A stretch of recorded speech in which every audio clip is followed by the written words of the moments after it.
ಇವತ್ತು ನಾನು ಪಾಲಕ್ ಸೊಪ್ಪು ಹಾಗೂ ಮಶ್ರೂಮಿಂದ ಒಂದು ರುಚಿಯಾಗಿರುವಂಥ ಲಂಚ್ ಬಾಕ್ಸ್ ರೆಸಿಪಿ ತೋರಿಸ್ತಾ ಇದ್ದೀನಿ. ಲಂಚಿಗೂ ತುಂಬ ಚೆನ್ನಾಗಿರುತ್ತೆ. ನಾನಿಲ್ಲಿ 1 ಕಟ್ಟಷ್ಟು ಪಾಲಕ್ ಸೊಪ್ಪು ತೊಗೊಂಡಿದ್ದೀನಿ. ಪಾಲಕ್ ಸೊಪ್ಪನ್ನು ಚೆನ್ನಾಗಿ ತೊಳೆದ್ಬಿಟ್ಟು ಹೆಚ್ಚಿಬಿಟ್ಟು ತೊಗೊಂಡಿದ್ದೀನಿ. ನಂತರ ಅದಕ್ಕೆ ನಾನು 1 ಈರುಳ್ಳಿನ ಹಾಕ್ಕೊಳ್ತಾ ಇದ್ದೀನಿ. ಹೆಚ್ಚಿಬಿಟ್ಟು ಹಾಕ್ಕೊಂಡಿದ್ದೀನಿ. ನಂತರ ಶುಂಠಿ ಬೆಳ್ಳುಳ್ಳಿ ಹಾಕ್ಕೊಳ್ತಾ ಇದ್ದೀನಿ. ಒಂದು ಅರ್ಧ ಇಂಚಷ್ಟು ಶುಂಠಿ, ಒಂದು 4 ಎಸಳು ಬೆಳ್ಳುಳ್ಳಿಯನ್ನು ಹಾಕ್ಕೊಳ್ತಾ ಇದ್ದೀನಿ.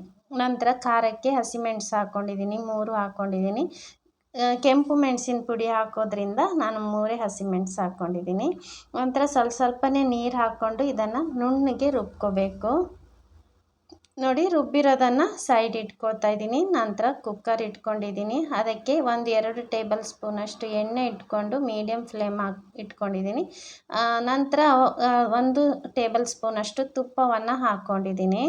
ನಂತರ ಇದಕ್ಕೆ ನಾನಿಲ್ಲಿ 2 ಚಕ್ರ ಮೊಗ್ಗನ್ನು ತಗೊಂಡಿದ್ದೀನಿ, 2 ಪಲಾವ್ ಎಲೆ, 2 ಚಕ್ಕೆ, 1 ಟೀ ಸ್ಪೂನಷ್ಟು ಜೀರಿಗೆ, 8 ಲವಂಗ, 1-2 ಜಾಪತ್ರೆ ತೊಗೊಂಡಿದ್ದೀನಿ, 1 ಟೀ ಸ್ಪೂನಷ್ಟು ಸೋಂಪು, ನಂತರ 3 ಏಲಕ್ಕಿನ ಹಾಕ್ಕೊಂಡು ಸಣ್ಣ ಉರಿ ಇಟ್ಕೊಂಡು ಅದನ್ನು 1 ನಿಮಿಷ ಈ ರೀತಿ ಹುರ್ಕೋಬೇಕು.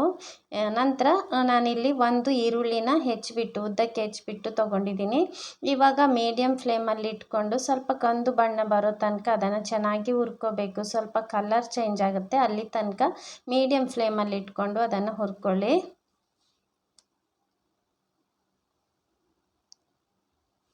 ನೋಡಿ, ಹುರ್ಕೊಂಡಿದ್ನಲ್ಲ, ಇದಕ್ಕೆ ನಾನು ರುಬ್ಬಿರುವಂಥ ಮಸಾಲೆ ಏನಿದೆ, ಸೊಪ್ಪು ರುಬ್ಬಿದ್ನಲ್ಲ, ಅದನ್ನು ಹಾಕ್ಕೊಳ್ತಾ ಇದ್ದೀನಿ ನಾನು. ಇದಕ್ಕೆ 1/4 ಕಪ್ಪಷ್ಟು ನೀರು ಹಾಕ್ಕೊಂಡೆ ಇವಾಗ ನಾನು. ನಂತರ ಇದು ನೀರೆಲ್ಲ ಚೆನ್ನಾಗಿ ಇಂಗೋ ತನಕ, ಹಸಿ ವಾಸನೆ ಹೋಗೋ ತನಕ ಎಣ್ಣೆಯಲ್ಲಿ ಈ ರೀತಿ ಮೀಡಿಯಮ್ ಫ್ಲೇಮ್ ಇಟ್ಕೊಂಡು ಚೆನ್ನಾಗಿ ಅದನ್ನು ಹುರ್ಕೋಬೇಕು. ಸ್ವಲ್ಪ ಕಲರ್ ಸಹ ಚೇಂಜ್ ಆಗುತ್ತೆ, ಅಲ್ಲಿ ತನಕ ಚೆನ್ನಾಗಿ ಈ ರೀತಿ ಹುರ್ಕೋಬೇಕು. ನೋಡಿ, ಗಟ್ಟಿಯಾಗಿದೆ ನೋಡಿ, ಇಲ್ಲಿ ತನಕ ಹುರ್ಕೋಬೇಕು, ಆವಾಗ ಚೆನ್ನಾಗಿ ಬರುತ್ತೆ ಟೇಸ್ಟು. ನಂತರ ನಾನಿಲ್ಲಿ ಮಶ್ರೂಮ್ ತೊಗೊಂಡಿದ್ದೀನಿ. ಮಶ್ರೂಮನ್ನು ಚೆನ್ನಾಗಿ ತೊಳೆದ್ಬಿಟ್ಟು ನಂತರ ಉದ್ದಕ್ಕೆ ಹೆಚ್ಚಿಬಿಟ್ಟು ತೊಗೊಂಡಿದ್ದೀನಿ ನಾನಿಲ್ಲಿ. ನಂತರ 1 ಕಪ್ಪಷ್ಟು ಸ್ವೀಟ್ ಕಾರ್ನ್ ಹಾಕ್ಕೊಳ್ತಾ ಇದ್ದೀನಿ. ಕಾರ್ನ್ ಬದಲು ನೀವು ಯಾವುದೇ ಕಾಳನ್ನು ಸಹ ಹಾಕ್ಕೋಬಹುದು, ಬಟಾಣಿ ಎಲ್ಲ ಹಾಕ್ಕೋಬಹುದು.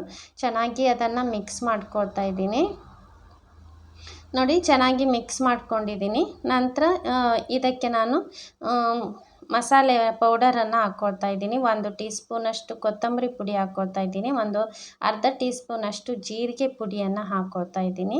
ನಂತರ 1/4 ಟೀ ಸ್ಪೂನಷ್ಟು ಅರಶಿನ ಪುಡಿ, 1 ಟೀ ಸ್ಪೂನಷ್ಟು ಕೆಂಪು ಮೆಣಸಿನ ಪುಡಿ, ನಂತರ ಅರ್ಧ ಟೀ ಸ್ಪೂನಷ್ಟು ಗರಂ ಮಸಾಲ ಪೌಡರ್, ನಂತರ ರುಚಿಗೆ ತಕ್ಕಷ್ಟು ಉಪ್ಪು ಹಾಕ್ಕೊಳ್ತಾ ಇದ್ದೀನಿ. ಇವಾಗ ಉಪ್ಪು ಹಾಕ್ಕೊಂಡಿದ್ನಲ್ಲ, ನೆಕ್ಸ್ಟ್ ಬೇಕಂದರೆ ಆಮೇಲೆ ಟೇಸ್ಟ್ ನೋಡಿಕೊಂಡು ಆಮೇಲೆ ಎಕ್ಸ್ಟ್ರಾ ಬೇಕಂದರೆ ಹಾಕ್ಕೋಬಹುದು.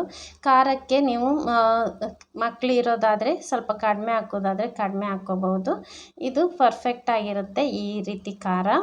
ನೋಡಿ, ಇದಕ್ಕೆ ಒಂದ್ಸಲ ಚೆನ್ನಾಗಿ ಮಿಕ್ಸ್ ಮಾಡ್ಕೊಂಡ್ಬಿಟ್ಟು ನಂತರ 1 ಕಪ್ಪಷ್ಟು ನಾನು ಅಕ್ಕಿಯನ್ನು ಹಾಕ್ಕೊಳ್ತಾ ಇದ್ದೀನಿ.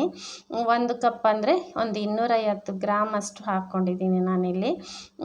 ನೆಕ್ಸ್ಟು ಇದನ್ನು ಚೆನ್ನಾಗಿ ಮಿಕ್ಸ್ ಮಾಡ್ಕೊಳ್ತಾ ಇದ್ದೀನಿ. ಇದು ಸೋನಾ ಮಸೂರಿ ಅಕ್ಕಿ. ಬಾಸುಮತಿ ಅಕ್ಕಿ ತೊಗೊಳ್ಳೋದಾದರೆ ಒಂದು ಅರ್ಧ ಗಂಟೆ ಹೊತ್ತು ನೆನೆಸಿಟ್ಟು ನಂತರ ಹಾಕ್ಕೋಬೇಕು. ವಿಸಿಲ್ ಸಹ 1 ವಿಸಿಲ್ ಹಾಕ್ಕೋಬೇಕು. ಇದು ಸೋನಾ ಮಸೂರಿ ಆದ್ದರಿಂದ ನಾನಿಲ್ಲಿ 3 ವಿಸಿಲ್ ಹಾಕ್ಕೊಳ್ತಾ ಇದ್ದೀನಿ. ಅಕ್ಕಿಯನ್ನು ಚೆನ್ನಾಗಿ ಮಸಾಲೆ ಒಟ್ಟಿಗೆ 1-2 ನಿಮಿಷ ಚೆನ್ನಾಗಿ ಹುರಿಬೇಕು, ಆವಾಗ ತುಂಬಾ ಉದ್ರುದ್ರಾಗಿ ಚೆನ್ನಾಗಿ ಬರುತ್ತೆ. ನಂತರ ಅದಕ್ಕೆ 1-2 ಕಪ್ಪಷ್ಟು ನೀರನ್ನು ಹಾಕ್ಕೊಳ್ತಾ ಇದ್ದೀನಿ. 1 ಕಪ್ಪಷ್ಟು ಅಕ್ಕಿ ತೊಗೊಂಡ್ರೆ 2 ಕಪ್ಪಷ್ಟು ನೀರು. ನಂತರ ಸ್ವಲ್ಪ ಕೊತ್ತಂಬರಿ ಸೊಪ್ಪು, ನಂತರ ಪುದೀನ ಸೊಪ್ಪು ಮಿಕ್ಸ್ ಮಾಡಿ ಹಾಕ್ಕೊಳ್ತಾ ಇದ್ದೀನಿ ನಾನಿಲ್ಲಿ. ನಂತರ ಚೆನ್ನಾಗಿ ಕುದಿ ಬರಬೇಕು. ಕುದಿ ಬಂದ ಮೇಲೆ ನಾವು ಮುಚ್ಚಳ ಮುಚ್ಚಿಬಿಟ್ಟು ವಿಸಿಲ್ ಕೂಗಿಸ್ಕೋಬೇಕು. ನೋಡಿ, ಇವಾಗ ಟೇಸ್ಟ್ ನೋಡ್ಕೊಳ್ಳಿ, ಟೇಸ್ಟ್ ಸಾಕಾ, ಉಪ್ಪು ಖಾರ ಬೇಕಾದರೆ ಎಕ್ಸ್ಟ್ರಾ ಹಾಕ್ಕೋಬೇಕು. ನಂತರ ನಾನು ಇದಕ್ಕೆ ಅರ್ಧ ಲಿಂಬೆ ಹಣ್ಣಿನ ರಸನ ಹಾಕ್ಕೊಳ್ತಾ ಇದ್ದೀನಿ. ತುಂಬ ಚೆನ್ನಾಗಿರುತ್ತೆ ಲಿಂಬೆಹಣ್ಣಿನ ರಸ ಹಾಕಿದ್ರೆ. ನಂತರ ನೋಡಿ, ಮುಚ್ಚಳ ಮುಚ್ಚಿಬಿಟ್ಟು 3 ವಿಸಿಲ್ ಕೂಗಿಸ್ಕೊಳ್ತಾ ಇದ್ದೀನಿ. 3 ವಿಸಿಲ್ ಹಾಕಿದ ನಂತರ ಕಂಪ್ಲೀಟಾಗಿ ತಣ್ಣಗಾದ ಮೇಲೆ ಮುಚ್ಚಳವನ್ನು ತೆಗಿಬೇಕು. ಮುಚ್ಚಳ ತೆಗೆದುಬಿಟ್ಟು 1-2 ನಿಮಿಷ ಹಾಗೇ ಬಿಡಬೇಕು. ಬಿಸಿಯಲ್ಲಿ ಮಿಕ್ಸ್ ಮಾಡೋಕ್ಕೆ ಹೋಗಬಾರ್ದು. ಯಾವುದೇ ನಾವು ಅನ್ನದ ಅಡುಗೆ ಮಾಡಿದಾಗ ಬಿಸಿಯಲ್ಲಿ ಮಿಕ್ಸ್ ಮಾಡಿದ ಕೂಡಲೇ ಅದು ಬಿಸಿಯಲ್ಲಿ ಇನ್ನೂ ಸ್ಮೂತಾಗಿರುತ್ತೆ, ಆವಾಗ ಮುದ್ದೆ ಆಗುತ್ತೆ. ಅದಕ್ಕೆ 1-2 ನಿಮಿಷ ಬಿಟ್ಟು ನಂತರ ಸರ್ವ್ ಮಾಡಿ. ತುಂಬಾ ರುಚಿಯಾಗಿರುತ್ತೆ. ನಾನ್ ವೆಜ್ ತಿನ್ನಲ್ಲ ಅನ್ನೋರು, ವೆಜ್ ತಿನ್ನೋರಾದರೆ ಈ ರುಚಿಯಾದ ರೆಸಿಪಿ ತುಂಬಾ ಚೆನ್ನಾಗಿರುತ್ತೆ.